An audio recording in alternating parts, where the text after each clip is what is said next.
वेङ्कटपतेर्विष्णो परां प्रेयसी तद्वक्षस्थलनित्यवासरसिकाम् अस्मद्गुरुभ्यो नमः। ओम अस्मत्परमगुरुभ्यो नमः।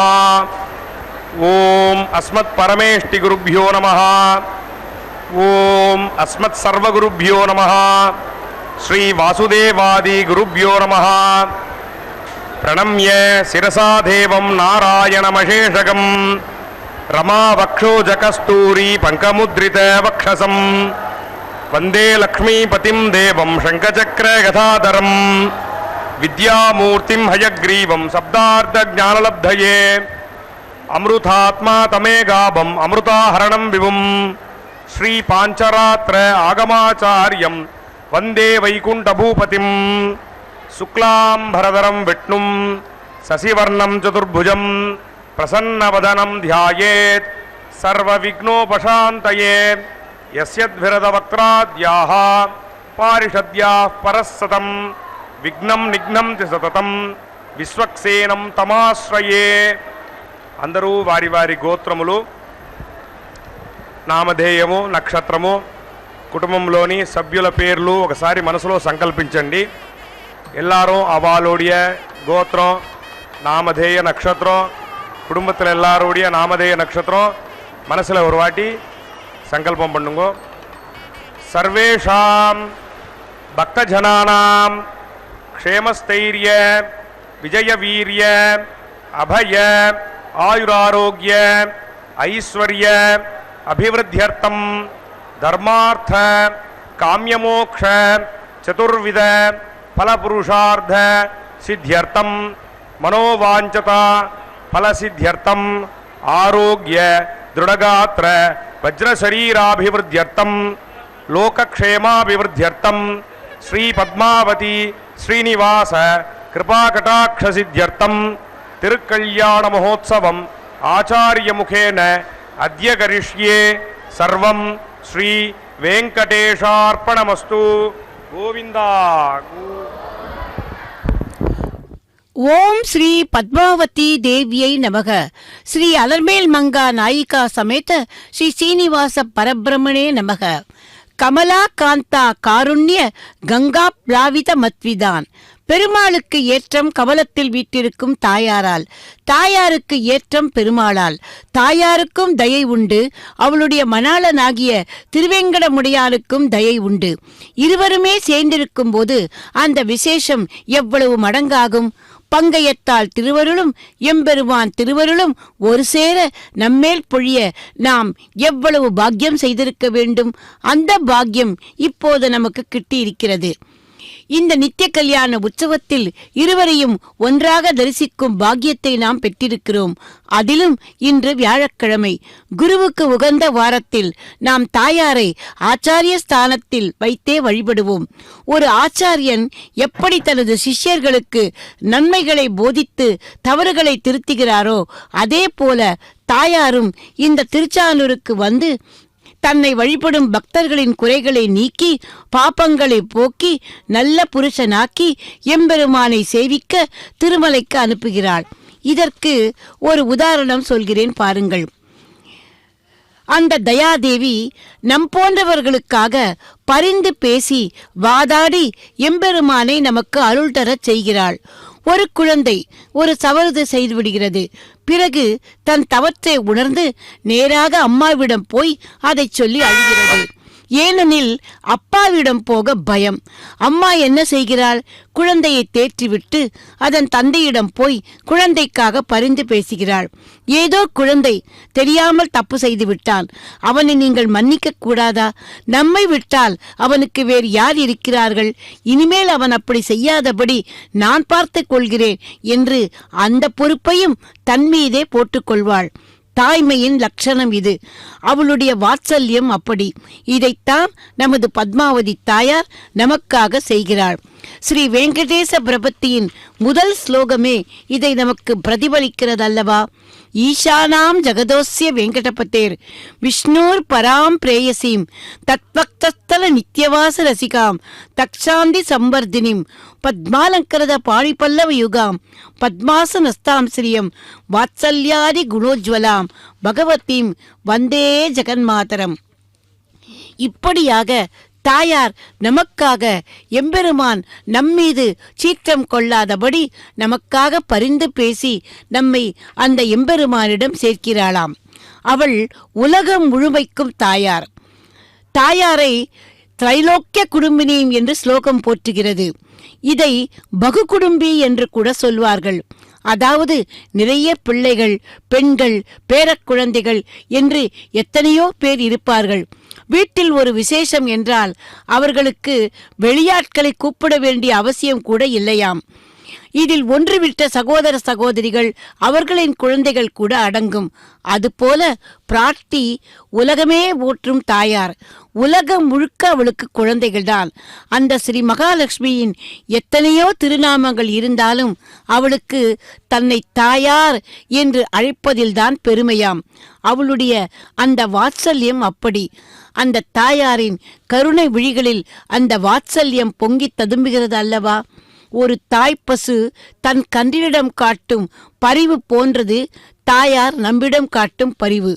கோபம் என்பதே அவளது கண்களில் தெரியாதாம்.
ओम योऽसो तपन्नुतेति सर्वेषां भूतानां प्राणानादायोदेति वामे प्रजायामापसूनां वामम प्राणानादायोदकाः असवयस्तमेति सर्वेषां भूतानां प्राणानादायास्तमेति वामे प्रजायामापसूनां वामम प्राणानादायास्पन्दाः असौज आपोच्यति सर्वेषां भूतानां प्राणैरापोच्यति मामे प्रजायामापसूनां मामं प्राणैरापोदिताः असौज पक्षीयते सर्वेषां भूतानां प्राणैरपक्षीयते मामे प्रजायामापशूनां मम प्राणैरपक्षेष्ठाः अमूनि नक्षत्राणि सर्वेषां भूतानां प्राणैरपसर्पन्ति च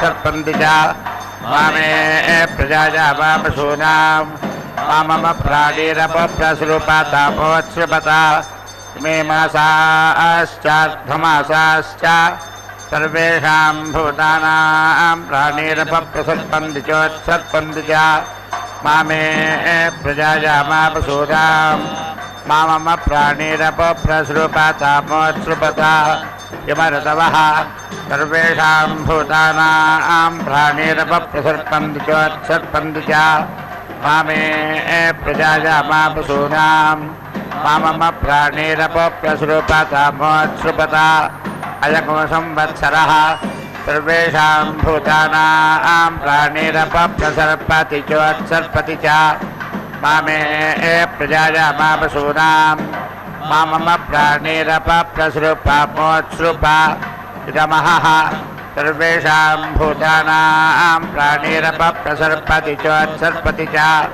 मामे प्रजायामापसूनां मम प्राणैरपप्रसृपापोत्सृपा एको रात्रिः सर्वेषां भूतानां प्राणैरपप्रसर्पति चोत्सर्पति च मामे प्रजायामापसूनां मम प्राणैरपप्रसृपापोत्सृपा ॐ भूर्भुवः स्वः एतद्मिथुनं मानो मिथुनगोरेष्ठम् अथादित्यस्याष्टपुरुषस्य वसूनामादित्यानागस्थाने स्मृतेन दाभानि रुद्राणामादित्यानागस्थाने स्मृतेन दाभानि आदित्यानामादित्यानागस्थाने स्मृतेन दाभानि तथा गोहत्यानाम् आदित्यानागस्थाने स्मृतेन दाभानि अभिषोन्वतामि भिघ्नताम् वादवतां मरुताम् आदित्यानागस्थाने स्मृतेन दाभानि भूणामादित्यानागस्थाने स्मृतेन दाभानि विश्वेषां देवानाम् आदित्यानागस्थाने स्मृतेन दाभानि संवत्सरस्य सावितुः आदित्यस्य स्थाने स्मृतेन दाभानि ॐ भूर्भुवस्वः कस्पयो वो मिथुनं मानो मिथुनगोरेष्ठम् आरोहणस्य स्थाने स्मृतेन दाभानि ध्वानस्य स्थाने स्मृतेन दाभानि पठनस्य स्थाने स्मृतेन दाभानि पतङ्गस्य स्थाने स्मृतेन दाभानि स्वर्णरस्य स्थाने स्मृतेन दाभानि ज्योतिषीमतस्य स्थाने स्मृतेन दाभानि विभातस्य स्थाने स्मृतेन दाभानि कश्यपस्य स्थाने स्मृतेन दाभानि ॐ भूर्भुवस्वः आपो वो मिथुनं मानो मिथुनगोरेष्ठम् अथवा जोरेकादशपूर्णस्यैकादशस्यैकस्य भ्राजमानानागो रुद्राणागस्थाने स्मृतेन दाभानि यवदाधारागो रुद्राणागस्थाने स्मृतेन दाभानि वार्षिके वैद्युतानागो रुद्राणागस्थाने स्मृतेन दाभानि यतानागो रुद्राणागस्थाने स्मृतेन दाभानि हरुषानागं रुद्रानागस्थाने स्थाने स्मृतेन दाभानि श्यामानागो रुद्राणागस्थाने स्मृतेन दाभानि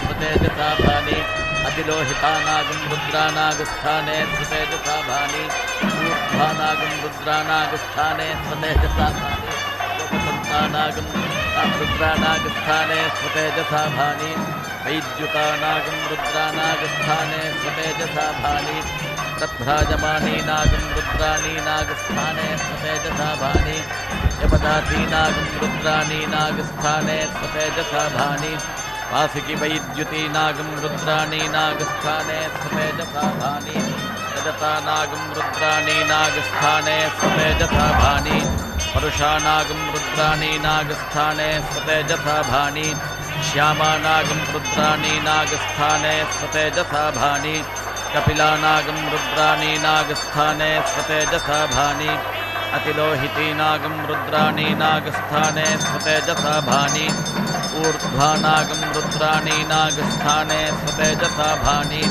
अवपतन्तीनागं रुद्राणीनागस्थाने स्मृतेजसाभानि वैद्युतीनागं रुद्राणीनागस्थाने स्मृतेजसाभानि ॐ भूर्भुवस्वः रूपाणि वो मिथुनं मानो मिथुनगं रीढ्वम् अग्नेरष्टपुरुषस्य अग्नेः पूर्वदिश्यस्य स्थाने स्वतेजसाभानि जातवेदस उपदिश्यस्य स्थाने स्वतेजसाभानि सहोजसो दक्षिणदिश्यस्य स्थाने स्वतेजसाभानि अजिराप्रभव उपदिश्यस्य स्थाने स्वतेजसाभानि वैश्वानरस्यापरदिश्यस्य स्थाने स्वतेजसाभानि नर्यापथ उपदिश्यस्य स्थाने स्वतेजसाभानि पङ्किराधस उदग्दिश्यस्य स्थाने स्वतेजसाभानि विसर्पिन उपदिश्यस्य स्थाने स्वतेजसाभानि ॐ भूर्भुवस्वः दिशो वो मिथुनं मानो मिथुनगं तीर्थम् अथाग्नेरष्टपुरुषस्य दक्षिणपूर्वस्यान्तिशि विसर्पि नरकः तस्मान्नः परिपाहि दक्षिणापरस्यान्तिश्च विसर्पि नरकः तस्मान्नः परिपाहि उत्तरपूर्वस्यान्तिशि विषादि नरकः तस्मान्नः परिपाहि उत्तरापरस्यान्तिश्य विषादि नरकः तस्मान्नः परिपाहि आयस्मिन् सप्तवासवा इन्द्रियाणि शतक्रतविद्येते इन्द्रघोषावो पशुभिः पुरस्तादुपदधताम् मनोजवसो वः पितृभिर्दक्षिणत उपदधताम् प्रचेतावो रुद्रैः पश्चादुपदधताम् विश्वकर्मा व आदित्यैरुत्तरत उपदधताम् अष्टावो रूपैरुपरिष्टादुपदधताम् ज्ञानं वः पश्चादिति आदित्यस्तद्वोऽग्निः पृथिव्या वायुरन्तरिक्षे सूर्यो दिवि चन्द्रमा दिक्षु नक्षत्राणि स्वलोके एवाह्यग्ने एवाहि वायो एवाहि इन्द्र एवाहि पूषन्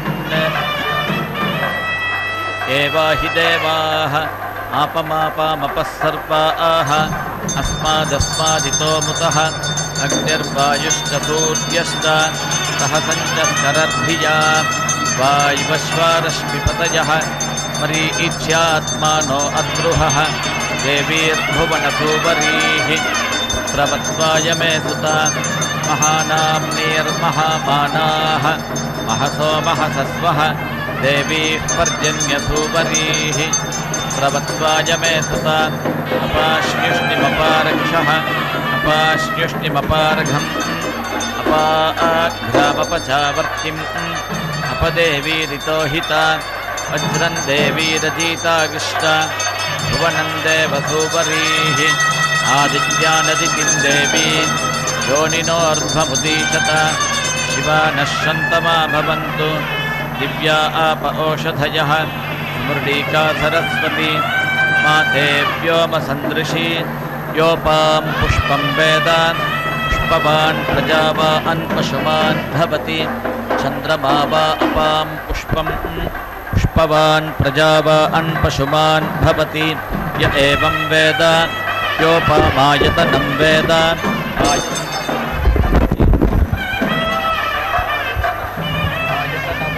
भवति यो अग्नेरायतनं वेद आयतनवान् भवति आपो वा अग्नेरायतनम् आयतनवान् भवति य एवं वेद योपामायतनं वेद आयतनवान् भवति वायुर्वा अपामायतनम् आयतनवान् भवति यो वायोरायतनं वेद आयतनवान् भवति आपो वै वायोरायतनम् आयतनवान् भवति य एवं वेद योपामायतनं वेद आयतनवान् भवति असौ वै तपन्नपामायतनम् आयतनवान् भवति यो मुष्यतपत आयतनं वेद आयतनवान् भवति आपो वा अमुष्यतपत आयतनम् आयतनवान् भवति य एवं वेद योपामायतनं वेद आयतनवान् भवति चन्द्रमा वा अपामायतनम् आयतनवान् भवति यश्चन्द्रमस आयतनं वेद आयतनवान् भवति आपो वै चन्द्रमस आयतनम् आयतनवान् भवति य एवं वेद योपामायतनं वेद आयतनवान् भवति नक्षत्राणि वा अपामायतनम् आयतनवान् भवति यो नक्षत्राणामायतनं वेद आयतनवान् भवति आपो वै नक्षत्राणामायतनम् आयतनवान् भवति य एवं वेद योपामायतनं वेद आयतनवान् भवति पर्जन्यो वा अपामायतनम् आयतनवान् भवति वेद आयतनवान् भवति आपो वै पर्जन्यस्यायतनम् आयतनवान् भवति य एवं वेद योपामायतनं वेद आयतनवान् भवति संवत्सरो वा अपामायतनम् आयतनवान् भवति यः संवत्सरस्यायतनं वेद आयतनवान् भवति आपो वै संवत्सरस्यायतनम् आयतनवान् भवति य एवं वेद यो ओप्सुनावं प्रतिष्ठितां वेद प्रत्येव तिष्ठति इमे वै लोका अप्सु प्रतिष्ठिताः तदेशाभ्यनु उक्ता अपागं रसमुदयगं सन् सूर्ये शुक्रगं समाभृतम् अपागं रसस्य यो रसः तं वो गृह्णाम्युत्तममिति इमे वै लोका अपागं रसः ते मुष्मिन्नादित्ये समाभृताः जानुदग्निमुत्तरवेदीं खात्वा अपां पूरयित्वा गुल्फदग्धं पुष्करपर्णैः पुष्करदण्डैः पुष्करैश्च सग्विस्तीर्य तस्मिन् विहायसे अग्निं प्रणीयोपसमाधाय ब्रह्मवादिनो वदन्ति कस्मात् प्रणीतेयमग्निश्चीयते सा प्रणीतेयमप्सुहोत्रे दर्शपूर्णमासयोः पशुबन्धे चातुर्मास्येषु अथो आहुः सर्वेषु यज्ञक्रतुष्विति एतद्धस्मवा आहुः षण्डिलाः कमग्निञ्चिनुते क्षत्रियमग्निञ्चिन्वानः संवत्सरं प्रत्यक्षेण कमग्निञ्चिनुते सावित्रमग्निञ्चिन्वानः अमुमादित्यं प्रत्यक्षेण कमग्निञ्चिनुते नाचिकेतमग्निञ्चिन्वानः प्राणान् प्रत्यक्षेण कमग्निञ्चिनुते चातुर्होत्रियमग्निञ्चिन्वानः ब्रह्म प्रत्यक्षेण कमग्निञ्चिनुते वैश्वसृजमग्निञ्चिन्वानः शरीरं प्रत्यक्षेण कमग्निञ्चिनुते उपानुवाक्यमाशुमग्निञ्चिन्वानः इमान् लोकान् प्रत्यक्षेण कमग्निञ्चिनुते इममारुणकेतुकमग्निञ्चिन्वान इति य एवासौ इतश्चामुतश्चाव्यतीपाति तमिति यो अग्नेर्मिथूया वेद मिथुनवान् भवति आपो वा अग्नेर्मिथूयाः मिथुनवान् भवति य एवं वेद आत्मनात्मानमभिसंविवेशेति सर्वमेवेदमाप्त्वा सर्वमवरुध्य तदेवानुप्रविशति य एवं वेद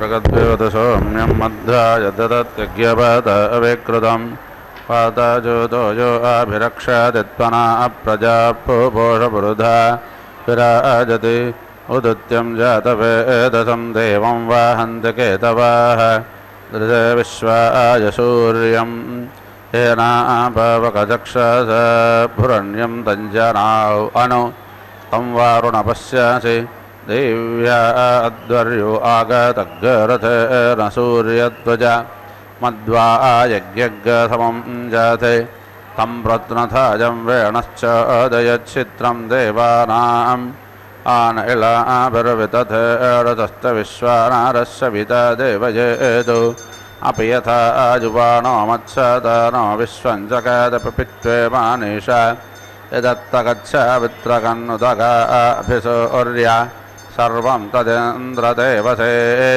तरणर्विश्वदर्शतो ज्योतिष्कृतादिसूर्या विश्वमाभाशिरोचनं तत्सूर्यस्य देवत्वं नन्माहित्वं मध्यागतोर्वितातग्गसञ्जावर यदेतयुक्तहरितः सदस्तादाद्रात्रिवासत्तनुते शिमस्मै तन्मित्रस्य वरोणश्च विचक्षे सूर्यो रूपं कर्णतेद्यौरुपस्ते अनन्तमन्यद्रुदादस्य पादकष्टमन्यद्धरितः संवरन्ति भन्महाौ आसि सूर्यबलादित्यमहाौ आसि महस्ते सतो माहिमापानस्य ते धाते एव महाौ आसि वत्सोर्यश्रवासा महाौ आसि सत्रादे एव महाौ आसि मन्नादेवानामसूर्यपुरोहितो विभज्य दरदाभ्यं सायन्त इव सूर्यं विश्वेन्द्रस्य भक्षता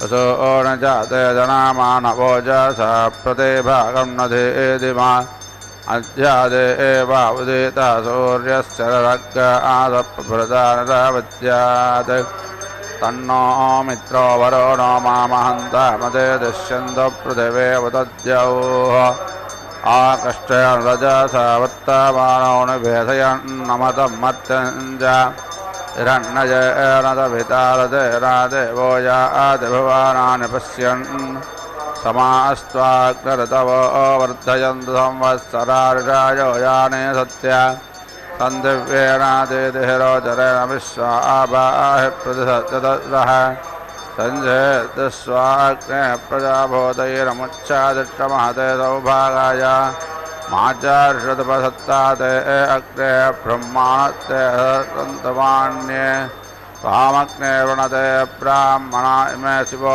अग्ने संवराणे पवानः सपत्राणो अभिमाददित्यस्वेगजाहक्यप्रायच्छन्न इहेवाग्ने अधेदारयायं मात्वानिकण्पोर्वजदारिकारिणः क्षत्रमग्ने संयमामत्तदप्यामदत्तावत्तदान्ते अनिष्टतः क्षत्रेण अग्ने स्वायस्तग्रावष्टमित्रेण अग्ने मित्रधेयस्वा सजातारां मध्यमत्ताय धिराज्ञामग्ने विहव्यो दिदिह अतिनिहो अतिश्रद्धो जजत्यमत्यरातिमग्ने विश्वाक्यग्ने दुरितातकस्वातात्मं व्यग् सकवेरग्रयुन्दाः अनादृश्यो जातवेधा अनिष्ठतो विरालग्नक्षत्रवृद्धिः विश्वात प्रपञ्चन्मानुषेर्भयत्तिवापेरत्यपरे पाहिनो वृदे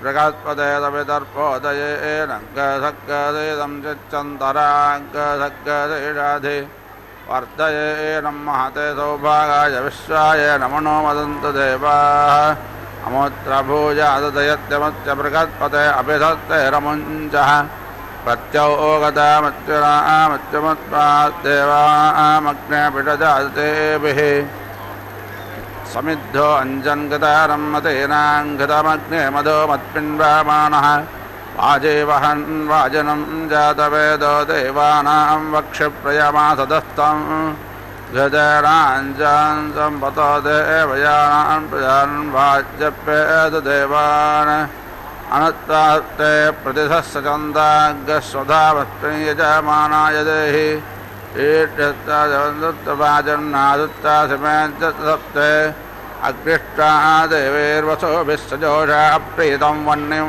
वहतु जातवेदाः स्तीर्णं बर्हिः सुष्टरे माजुषानोरुपतु प्रथमानं पृथिव्यां देवेभिर्युत्तमदेतिः सजोषा स्योनं कृण्वानासो विते दधतु एतावो वस्सुभगा विश्वरोपाविपक्षो विश्वयामाना उदातैः विश्वासते कवचसुन्दामान द्वारो देवी सुप्रायणा भवन्तु अन्तरामित्रावरोणाचरन्ते मुखं यज्ञानाभिसंविधाने उषासा वाग्गरुरन्नासो जल्परतश्चयोनायकसादयामि प्रथमा वाग्गरथिना सुवर्णा देवो पश्यन्तौ भुवानानि विश्वा अभिप्रयं चोदना वाम्यमानाहोता राज्योतिप्रतिशा ಗಜಲಕ್ಷ್ಮಿಯೈ ರಾಜಲಕ್ಷ್ಮಿಯೈ ತೇಜೋಲಕ್ಷ್ಮಿಯೈ ನಮೋ ನಮಃ. ನಮಸ್ತೆ ಕಲ್ಯಾಣ ಲಕ್ಷ್ಮಿಯೈ மகாலட்சுமியை நமோ நமக. பக்தர்களே, கல்யாண லக்ஷ்மியான நமது தாயாரின் திருக்கல்யாணத்தில் இதோ தாயாருக்கு சமர்ப்பிக்க இருக்கும் திருவாங்கல்யத்துக்கு க்ஷீரம் எனப்படும் பால், பின்பு தூய்மையான மங்கள நீர் இவற்றைக் கொண்டு அபிஷேகம் செய்து, பின்பு மஞ்சள் குங்குமம் போன்ற மங்களப் பொருட்களால் அலங்காரம் செய்து புஷ்பங்களை சமர்ப்பித்து தூப தீப ஹாரத்தி காட்டி தாயாருக்கு சமர்ப்பிக்க தயாராகிக் கொண்டிருக்கிறார் அர்ச்சக சுவாமி. பிரியவாக்கிய பிரதானேன சர்வே துஷ்யந்தி ஜந்தவக. இனிமையான சொற்களை பேசினால் மிருகங்களுக்கு கூட மகிழ்ச்சி உண்டாகுமாம். ஆகவேதான் நாம் இனிமையாக பேச வேண்டும். அதுவும் இன்னொருவருக்கு வேதனை தராமல் பேச வேண்டும். இனிய வார்த்தைகளுக்கா பஞ்சம்? இனிய வார்த்தைகள் பேசும் நாக்கில் ஸ்ரீ மகாலட்சுமி வீற்றிருக்கிறாளாம். கடுமையாக பிறரை தாக்கும்படி பேசினால் அந்த இல்லத்திலிருந்து ஸ்ரீ மகாலட்சுமி அகன்று விடுவாளாம். ஆகவே அனைவரிடமும் உண்மையான அன்பை வளர்த்து கொள்வதே நாம் செய்யும் பக்திக்கு உரிய பலனை தரும்.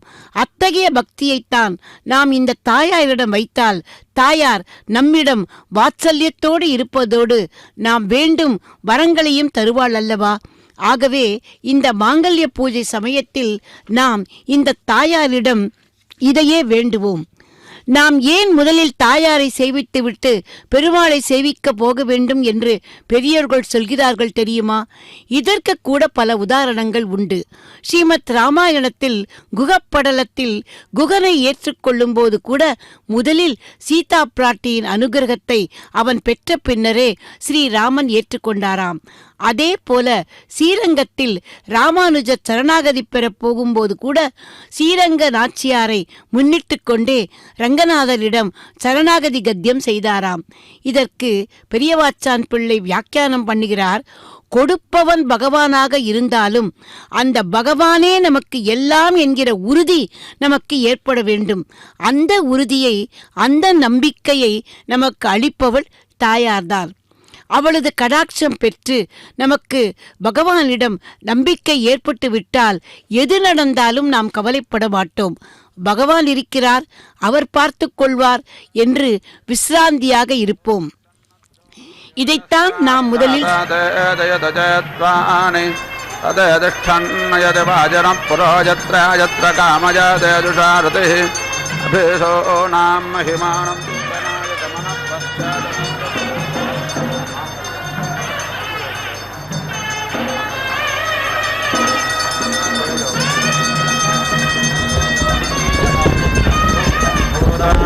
चित्रः केतुः प्रभानाभान् सम्भान् ज्योतिष्मागस्तेजस्वानातपग्स्तपन्नभितपन् रोचनो रोचमानः शोभनः शोभमानः कल्याणः.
పలికిని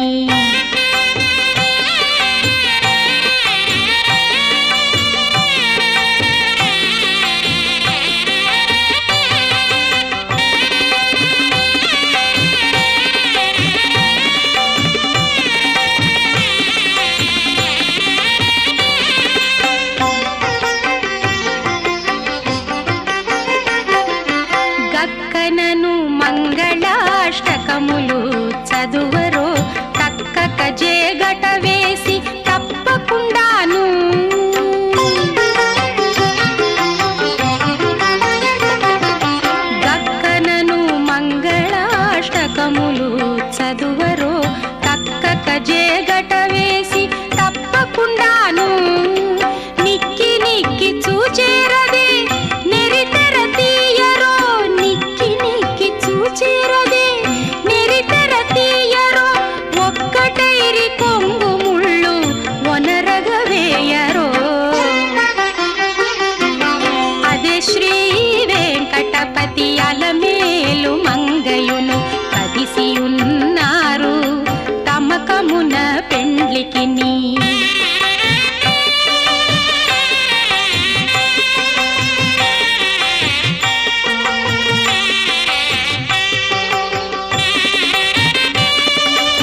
गृह्णाति चत्वारि वा अपागं रूपाणि मेघो विद्युत् स्तनयित्नुर्वृष्टिः तान्येवावरुन्धे आतपतिवर्ष्या गृह्णाति ताः पुरस्तादुपदधाति एता वै ब्रह्मवर्चस्य आपः मुखत एव ब्रह्मवर्चसमवरुन्धे तस्मान्मुखतो ब्रह्मवर्चसितरः कूप्या गृह्णाति ता दक्षिणत उपदधाति एता वै तेजस्विनीरापः तेज एवास्य दक्षिणतो दधाति तस्माद्दक्षिणोर्धस्तेजस्वितरः स्थावरा गृह्णाति ताः पश्चादुपदधाति प्रतिष्ठिता वै स्थावराः पश्चादेव प्रतिष्ठति वहन्तीर्गृह्णाति ता उत्तरत उपदधाति ओजसा वा एता वहन्तीरिवोद्गतिरिव आकूजतीरिव धावन्तीः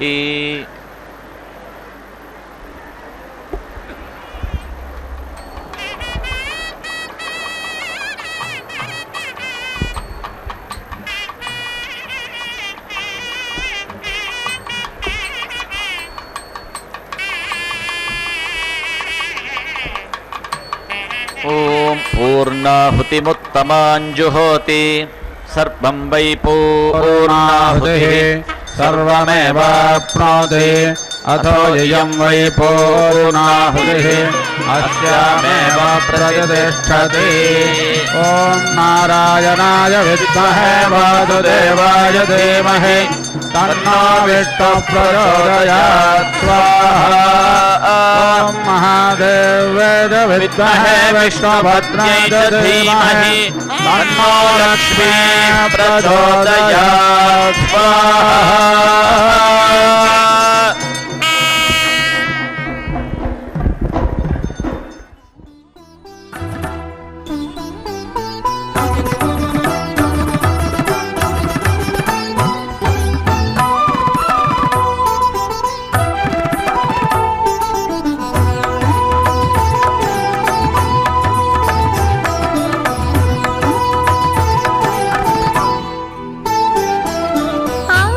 అవతరించిన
विना वेङ्कटेशं